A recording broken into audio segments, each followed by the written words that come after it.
Rahim. Assalamu alaikum wa rahmatullahi wa barakatuh. Rabbi shahli sadri wa yassir li amri wa ahlul uqdatam min lisani yafqahu qawli. Rabbi zidni ilma, Rabbi zidni ilma, Rabbi zidni ilma. I'm going to talk to you about, share with you my perception of how the Muslims 1400 years ago, in the time of Prophet ﷺ, they used to develop the power of mind with Iman, Yaqeen, and Taqwa. I actually learned this from an Islamic scholar, Dr. Talat Sultan, who was teaching at Qura University, head of the Islamic Renaissance. I was a young teacher. I went for Umrah, and somebody from the Mutaf, a Pakistani brother, he took me and introduced me. And Professor Talat Sultan, he shared with me something that changed my life.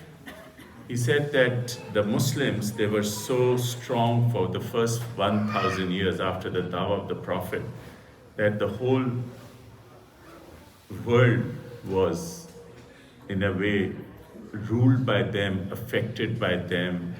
And he says, you know the reason? Because their mind was better than the average mind of people of other faiths.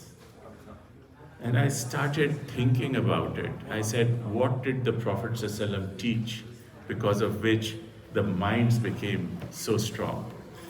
The first thing I want to share with you is that he taught us how to connect with Allah subhanahu wa ta'ala. All of you have this devilish machine in your pockets, right? It can be a source of khair and shar. But think about if you buy the most expensive phone, which is, I believe, X14 or whatever, Apple, and you don't have a connection, how much will that phone be worth? So before the Dawah of the Prophet ﷺ, this phone was like me and you, but there was no connection. And the most beautiful thing which Prophet ﷺ shared with us was to connect. And obviously, because he was a trader, so he made sure that we understood the power of connection. The simplest connection was Iman. You say the kalma and you are connected. But that was like basic deal, $9.99.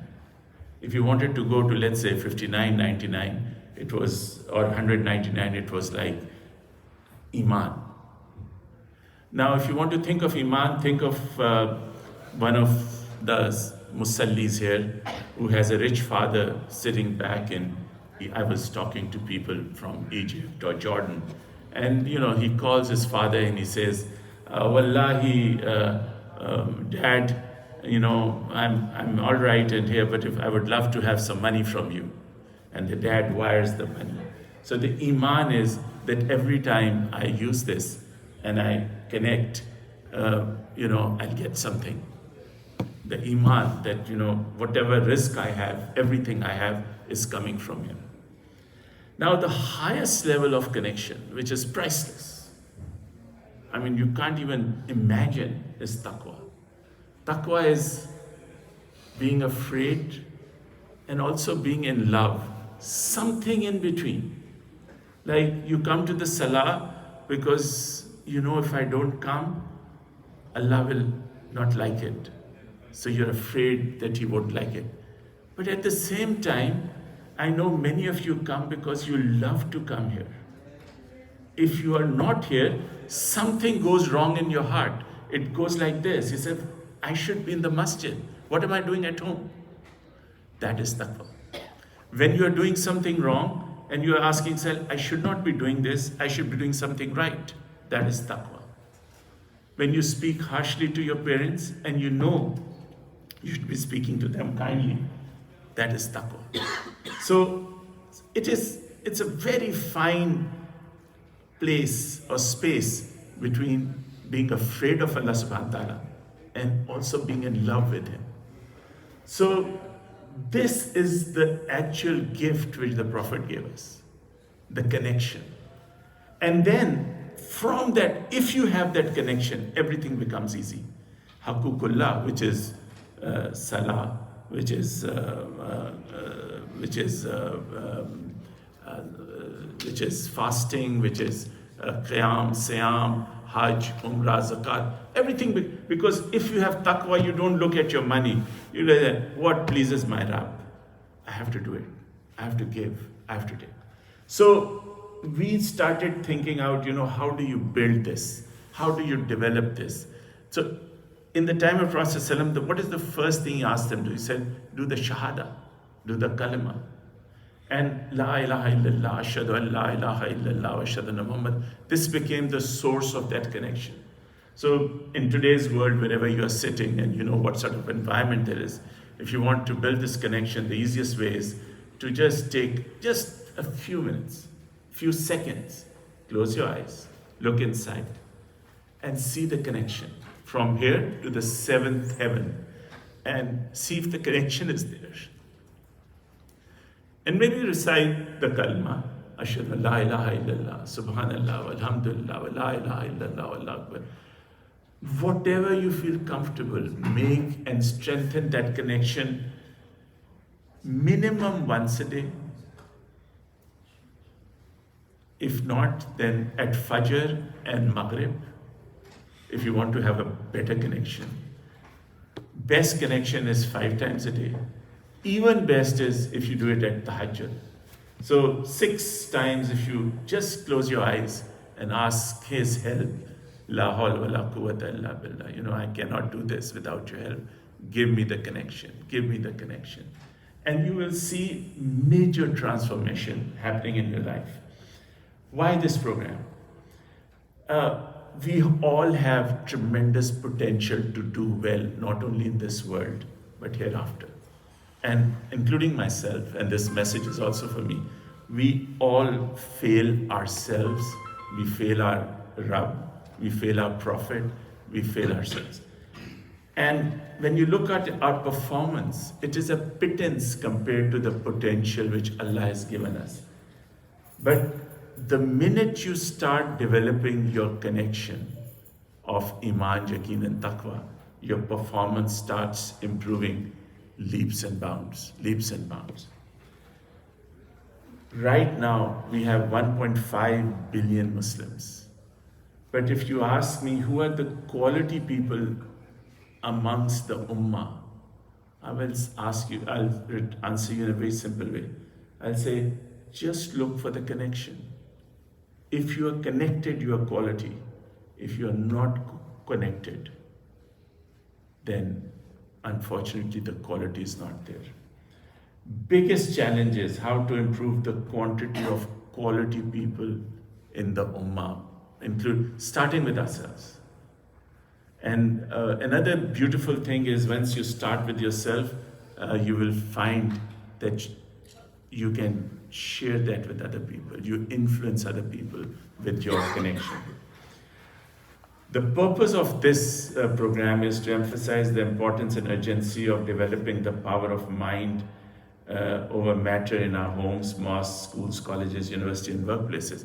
The Prophet ﷺ was continuously sharing with his companions how to do it. I mean, they were the chosen one, but they still were being taught by the Prophet. We still need to remind ourselves and each other that, listen, a life without Iman, Yaqeen and Taqwa is just, it's like a phone without a connection. It's as simple as that. So, how do you practice this in your daily life? Think about it. Allah subhanahu wa ta'ala has given us tremendous resources, each and every one of us, whether you are a child, adult. And what does He expect from us? He expects us to produce some results. Now, these results are both in the realm of the dunya and also in the realm of the spiritual world. He wants to be loved. He wants to be feared. He wants to be admired. He wants to be praised. And at the same time, He wants us to live a life in which we can show Him that we love Him. We are afraid of Him. When we stay away from the guna, then what are we saying? I'm afraid of you. I won't take soothe or interest. I'm afraid of you. I won't do what is not halal, what is not tayyib. I'm afraid of you. I won't do anything that displeases you. And in the world, you practice this by not hurting people around you. As simple as that. Hakukul ibad, taking care of your parents, taking care of your siblings, your spouse, your children, your musallin of the masjid, people you can, even the people you meet on the streets who may not be Muslims, by being kind to them, by being respectful to them. This process is so powerful that if you have Iman, Yaqeen, and Taqwa, the results will take you straight to the highest levels of Jannah. But without Iman, Yaqeen, and Taqwa, you will always struggle whether you are right or wrong, whether you should do it or not do it, and how should you do it. So let me share with you how I have understood this. Allah subhanahu wa ta'ala has given us the most powerful thing in the world to transform resources into results. And this is the mind, our ability to think. The basic quality of the mind, which agitates it, which makes it powerful, is Iman, Yaqeen, and Taqwa. The most powerful thing in the world is to be connected to your Rabb. It is like, think of the business you are in, whatever you do. And the most richest person who can give you business, you have a direct connection with him. How do you behave? You behave like a king. You say, oh, I can get as much business I want because I'm connected to this person. He will give me all the business. I'll make money. But who is giving everything to this person? Allah subhanahu wa ta'ala. So the key to living a life of Iman, Yaqeen, and Taqwa is to be connected to the creator of the universe, to the creator of all the wealth, all the dollars, all the buildings, all the businesses in the world is owned by Allah subhanahu wa ta'ala. He's the waris. It belonged to him. Whatever I have belongs to him. And when I go, it'll again go to him. And as long as I'm there, it's just an imana I'm keeping. So the mind is what Rasulullah Sallam spent 23 years teaching us how to make it powerful. The first step was Iman, Yaqeen, and Taqwa. Now, the highest level of mind is what I call a gardener. Gardener is somebody who nurtures the mind, your mind and minds of people around you. The gardener will take minimum resources. Think of the Quraysh of Makkah. Think of the people of Arabia. I mean, if the Prophet ﷺ had not been there, would we know who was Hazrat Abu Bakr Siddiq? Who was Hazrat Umar Farooq Rizdalan? Who was Hazrat Usman Rizdalan? Who was Hazrat Ali Rizdalan? Who would know about Bilal? Who would know about Abu Sufyan? They would be people buried in the sands of Saudi Arabia. Nobody would know about them. We know them because of the Prophet ﷺ. He is the one who nurtured their minds with Iman, Yaqeen, and Taqwa. And we also know the characters who didn't accept him. Think of Abu Jahl, who was known as Abul Hakam. I mean, the Quraysh thought he was the wisest, and he couldn't understand the message. Rasulullah Sallam was a true gardener. He took the resources he had in Saudi Arabia. Saudi Arabia now, at that time it was called Arab, and he made them into superstars for us. People we love, we cherish. And what was the difference? Think about one day before they accepted Islam, each and every one of them was nothing. But the day they did the kalma, they became the Sahaba Karam. And Abu Jahl, by not accepting it, he became Abu Jahl. So optimum results in human beings comes from Iman, Yaqeen and Taqwa. But when you don't, actually this mind, when it's at the highest level, Quran describes it as hikmat. And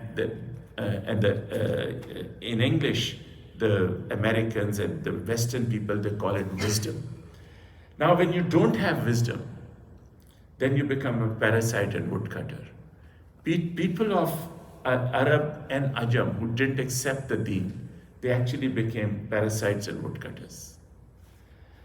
And when you become a parasite and woodcutter, you destroy the resources Allah has given you, and you basically produce negative results. Both in this world, you destroy yourself, and for the akhirah, it's all finished. So our challenge was that what happened to the Muslims after the first 1,000 years? The biggest thing that happened was they lost the connection. And instead of connecting with Allah subhanahu wa ta'ala, this thought that I can go and use my wisdom or my intelligence to create results for myself. Whenever you stop depending upon Allah subhanahu wa ta'ala, and whenever you start depending upon yourself, the Iman, Yaqeen and Taqwa, it starts weakening. I will ask you to do an experiment today or tomorrow, wherever you go, in your eyes, with Iman, Yaqeen and Taqwa, ask Allah subhanahu wa ta'ala to make my life easy. See the results.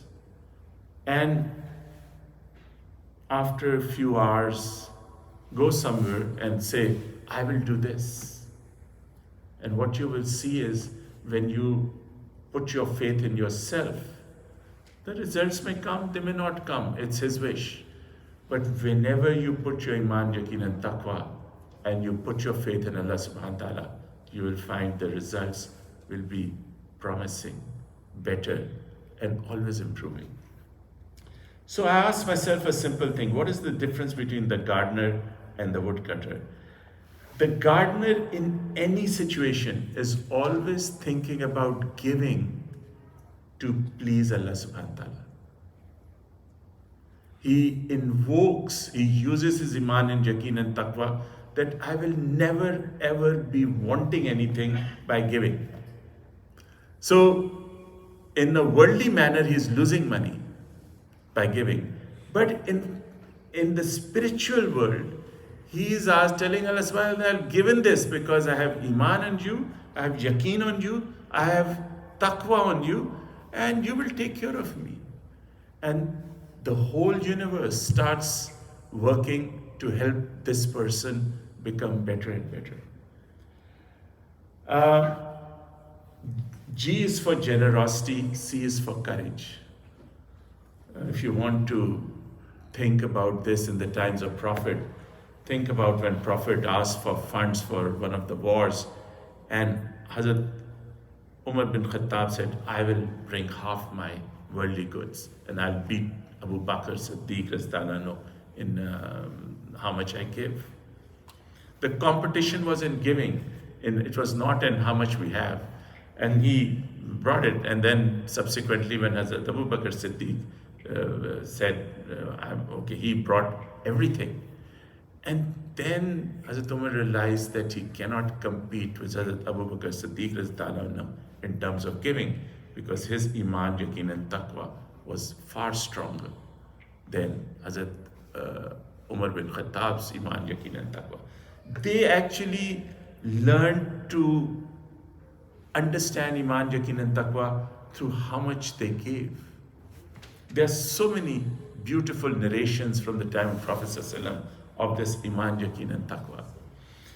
The parasite or woodcutter, he is always thinking about taking. Why do we take? Because we are always afraid that there won't be enough for us, our children, our spouses, our families. And that is when we start taking, collecting, and depending on what we have in the bank. I asked myself, how does it start? It basically starts with intention, the niyyah. The niyyah of ikhlas, sincerity and giving and attention on giving makes you a giver, and over time you just you love to give, and you give with commitment and responsibility. But uh, the woodcutters or parasites, their intention is shar.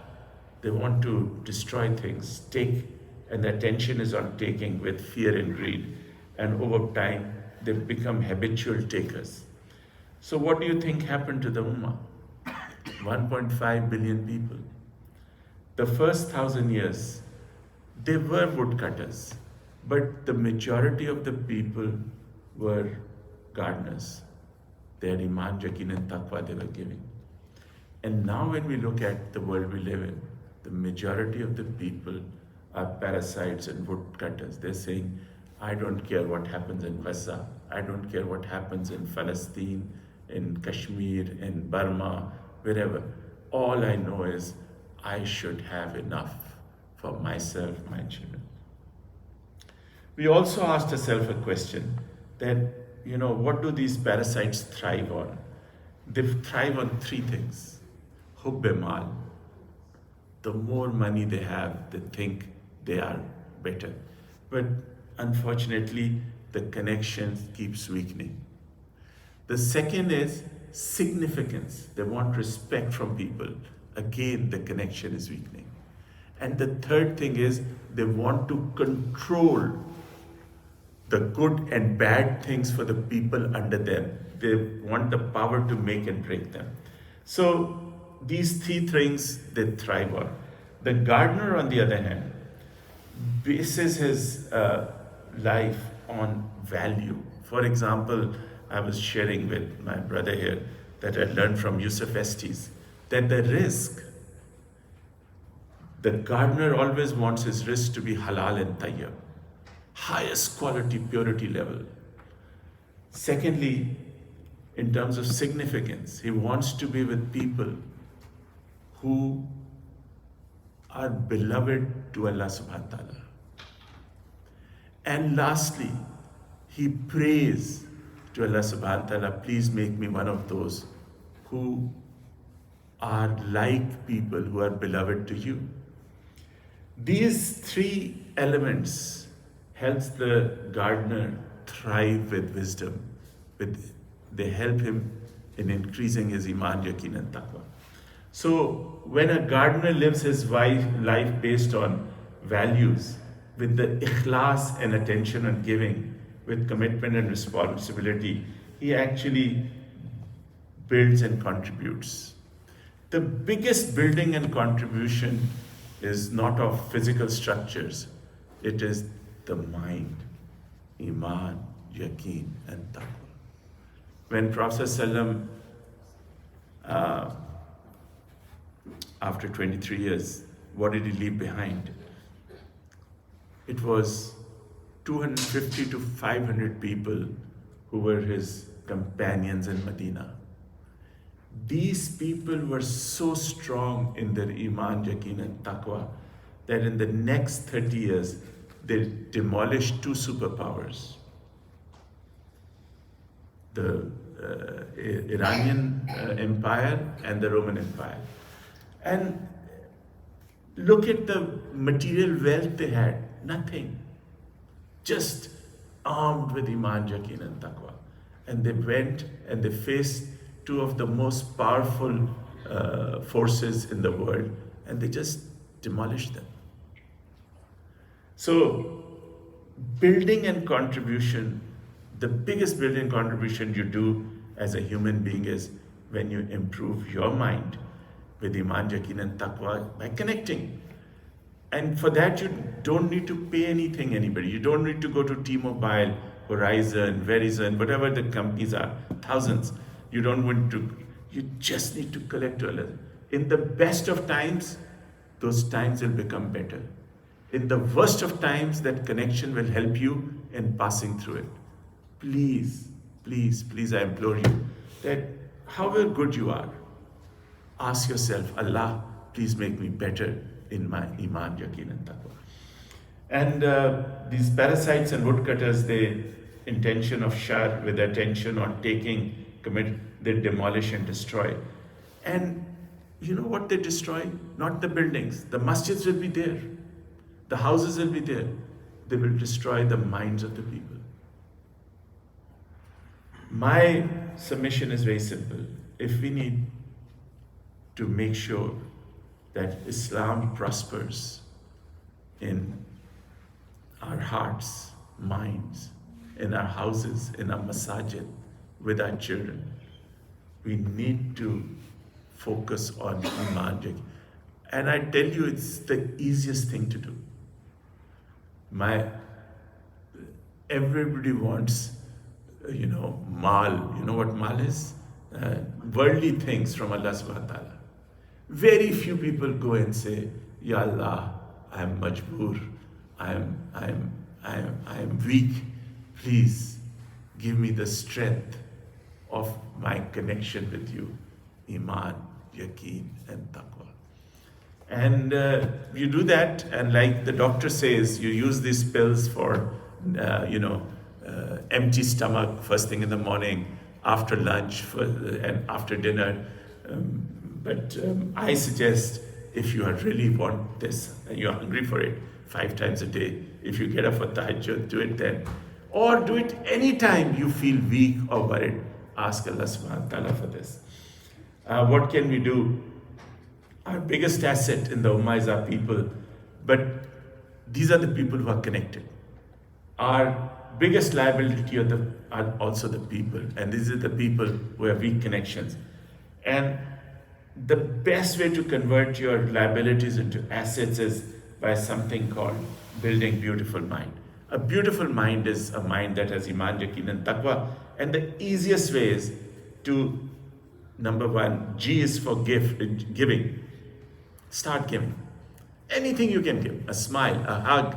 I saw some brothers kissing each other. What a beautiful sight. You only see it where they're Arab brothers and Pakistani brothers getting together, learning from each other, hugging and kissing and making dua for each other. Giving is very powerful. Take initiative to improve your iman, yaqeen and taqwa.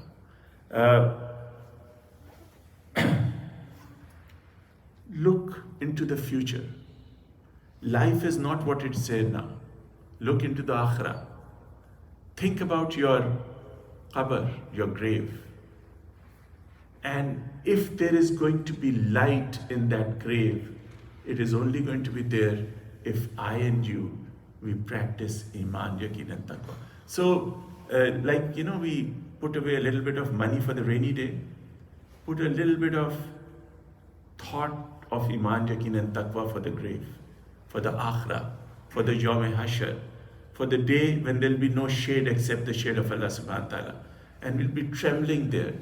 And at least we can say, Ya Allah, we were your slaves. And as slaves, we were helpless. But we tried, we prayed for iman, yaqeen and taqwa. And you had promised that if you pray, you'll either give us what we are praying for, or you'll do what? You'll give us something better. So I'm praying, I'm helpless, I'm a slave, I have done my bit, now it's your job. We have to do this. So, and transparency. Share this with your children. Share this with your spouse.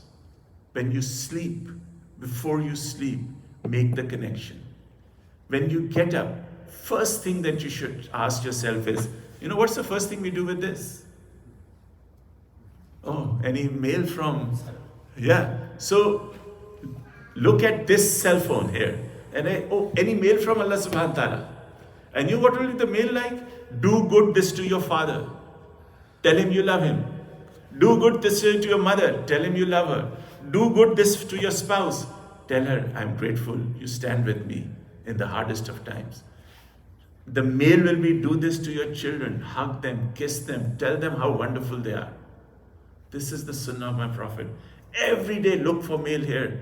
I can't say I don't look at this, but I also look here. So, gift, make yourself a gift. You don't have to be the richest person or the poorest person, or you don't have to have lots of it. All you have to do is ask Him, please give me something here so that I know that you are thinking of me to make me better person with Iman, Yaqeen and Taqwa. When I was looking for an example, who else but the Prophet ﷺ? He taught us all this. You read his seerah and you will, every day, you would see Iman, Yaqeen and Taqwa in practice. Whether he was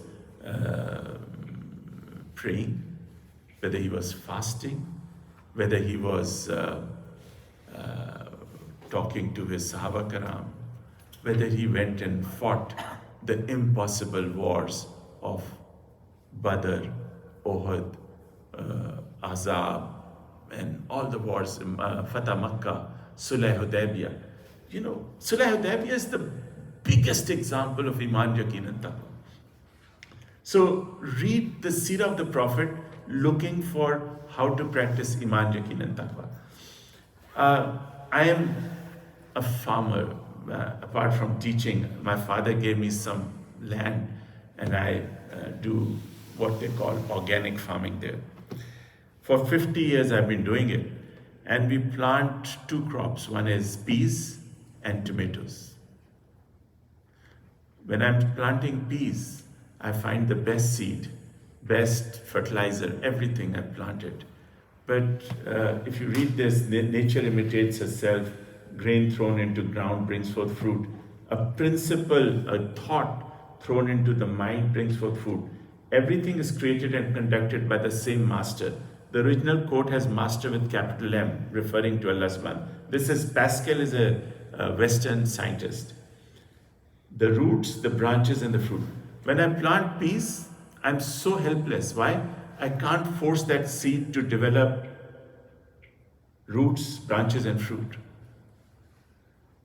And when I plant my tomatoes, I can't force them to develop roots, branches, and fruit. If they do, it's the karam of Allah subhanahu wa ta'ala, His raham. But if not, I'm helpless. I do sabr and shukr. But I have learned over the 50 years something. When I plant peas, guess what is the fruit? It is never tomatoes. It's always peas. And when I plant tomatoes, it's never peas. It's always what? Tomatoes. So, if you plant thoughts of Iman, Yaqeen and Taqwa in your mind, guess what the fruit will be? Best of this world and the hereafter. But if you plant other things and you neglect your Iman, Yaqeen and Taqwa, guess what will happen? You will get what we have. 1.5 billion people. We are used as footballs in Gaza. We are used as footballs everywhere. You look at Pakistan, where I come from.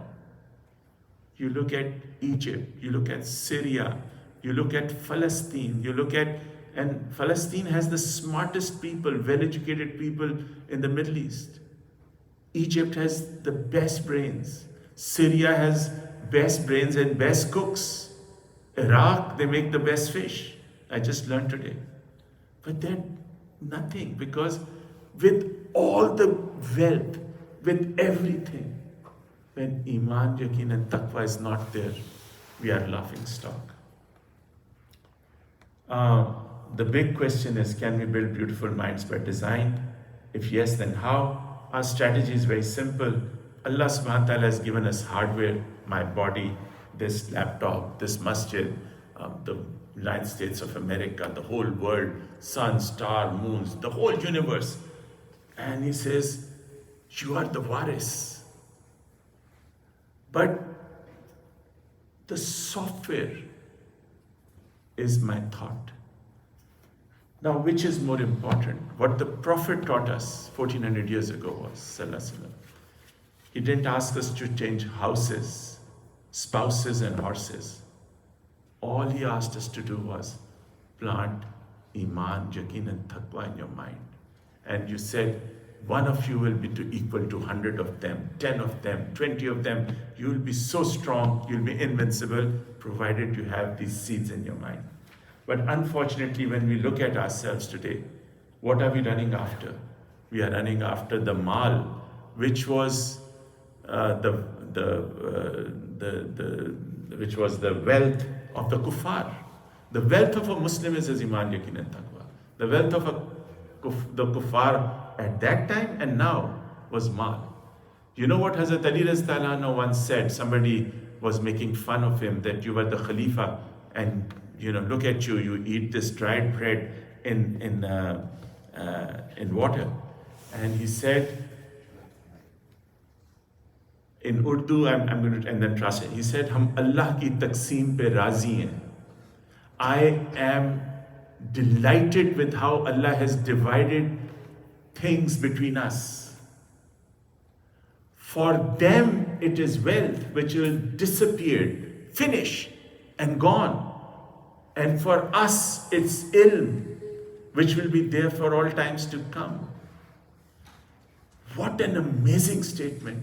And you look today, you will find the sayings of Hazrat Ali Raztallah anhu enlightening your path, both spiritually and in the world. But I have not seen a single coin of that time which belonged to the kuffar of Makkah.